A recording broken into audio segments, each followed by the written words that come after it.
pohon kan sangat salah gitu loh, sangat salah. Jadi seolah-olah satu-satunya protokol yang tidak punya penghijauan kan cuma Margonda, kan itu.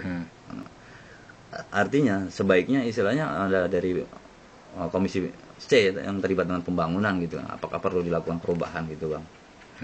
Itu untuk penghijauan di Jalan Margonda itu, sehingga istilahnya tanamannya betul-betul tanaman hijau, yang tanaman keras lah paling tidak itu kan. Gitu. Karena di situ kan cuma pot aja kan, pot beton gitu.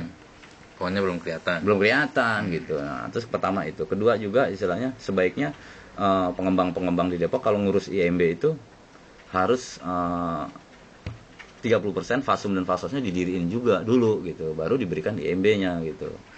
Artinya untuk hijaunya tunjukin dulu dong ada pohonan di situ kan gitu kan.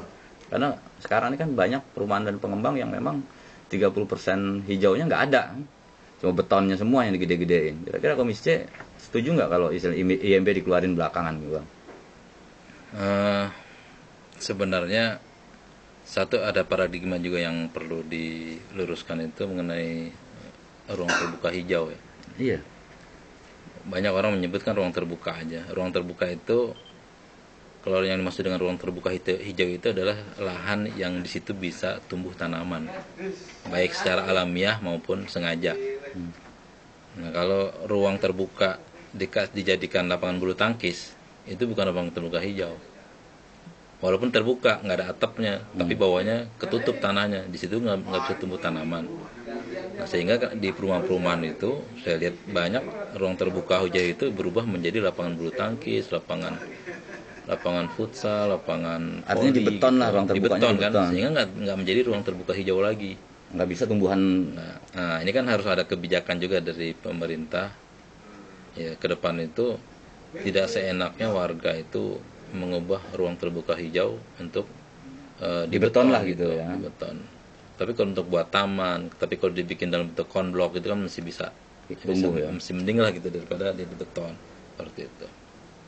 Jadi kalau memang secara undang-undang di atas itu dimungkinkan, itu ya bagus, ide yang bagus juga kalau pengembang itu diminta untuk memberikan kewajibannya dulu, baru minta haknya. Karena pada dasarnya kan memang dalam prinsip hak dan kewajiban, orang itu harus memberikan kewajibannya dulu baru haknya.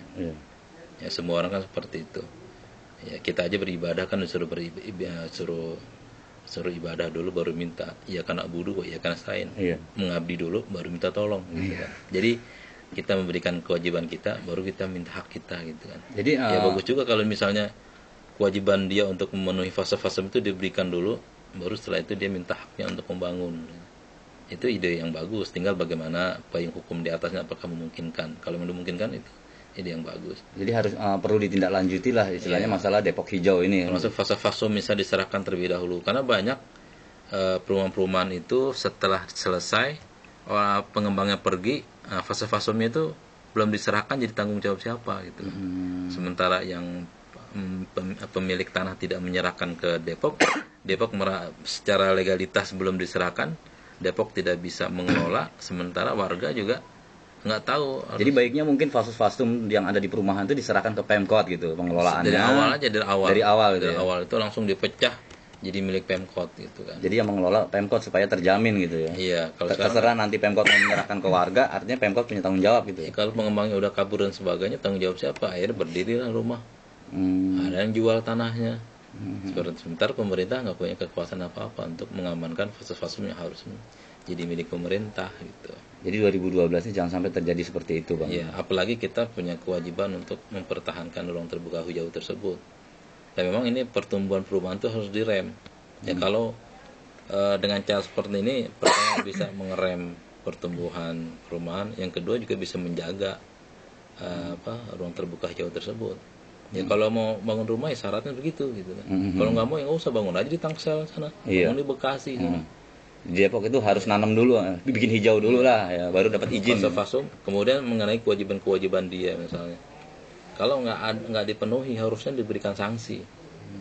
Nah sebenarnya kalau diberikan sanksi sekarang ini pendapatan Depok akan sangat besar kalau perumahan-perumahan itu semuanya diperiksa kesesuaian antara IMB dan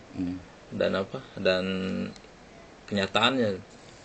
kalau pemerintah ini mereksa itu IMB, kemudian dilihat di lapangan ada nggak, misalnya sumber resapan ada nggak, beri sanksi itu kan jadi masukan buat pemerintah Depok kalau ditindak seperti itu.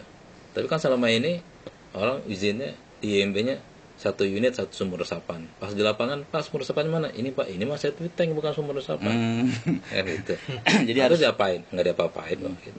Jadi kewajiban dulu harus dipenuhi, barulah izin gua kasih kan gitu. Iya, gitu harus. Ini saran dari Komisi C ya kan. Karena emang itu istilahnya untuk mendukung hijau ya salah satunya itu Bang. Jadi cuma nanti para OPD ini butuh dukungan dari Dewan untuk menerapkan aturan-aturan ini kan gitu. Kan biasanya pengembang istilah berlindung di aturan kan gitu. Aturannya nggak ada kan gitu kan. Kira-kira istilahnya ke depan mungkin akan ditata kembali masa aturan ini Bang ya. Ya, itu ide yang bagus.